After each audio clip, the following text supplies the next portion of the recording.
Ladies and gentlemen, the next First Family of the United States of America.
Hello, Chicago.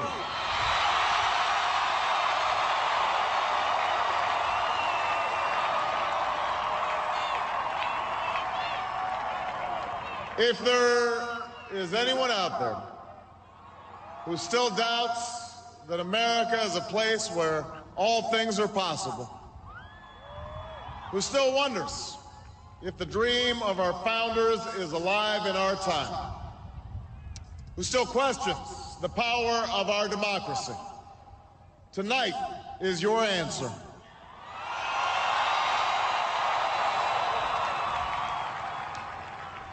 It's the answer told by lines that stretched around schools and churches in numbers this nation has never seen, by people who waited 3 hours and 4 hours, many for the first time in their lives, because they believed that this time must be different, that their voices could be that difference.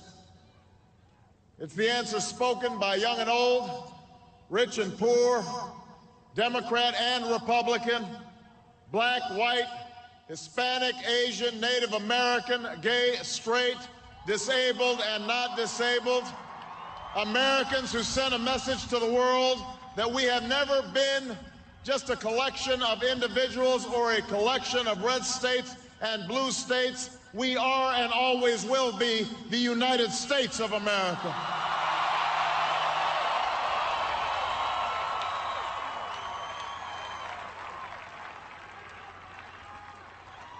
It's the answer that led those who've been told for so long by so many to be cynical and fearful and doubtful about what we can achieve, to put their hands on the arc of history and bend it once more toward the hope of a better day. It's been a long time coming, but tonight, because of what we did on this day, in this election, at this defining moment, change has come to America.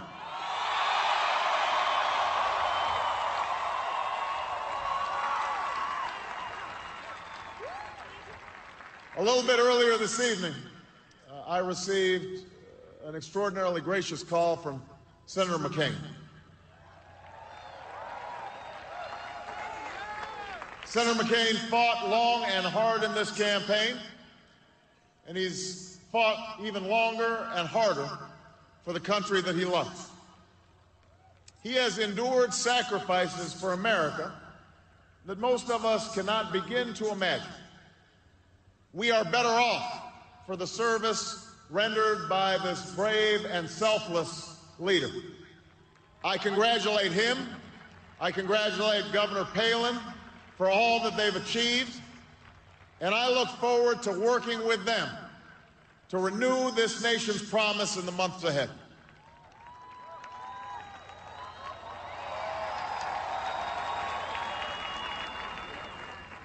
I want to thank my partner in this journey, a man who campaigned from his heart and spoke for the men and women he grew up with on the streets of Scranton and rode with on the train home to Delaware, the Vice President-elect of the United States, Joe Biden.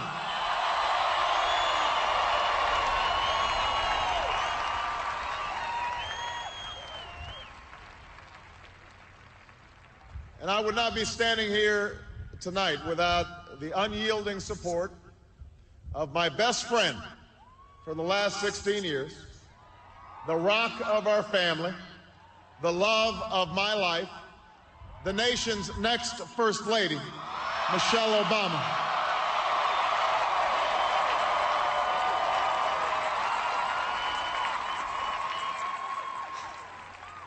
Sasha and Malia, I love you both more than you can imagine, and you have earned the new puppy that's coming with us to the White House.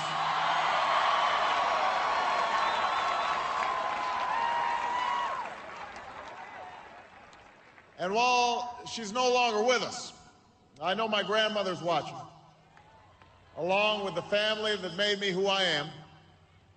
I miss them tonight. I know that my debt to them is beyond measure.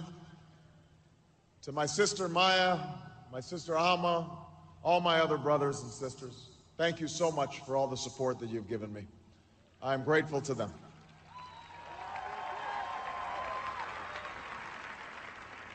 To my campaign manager, David Plouffe,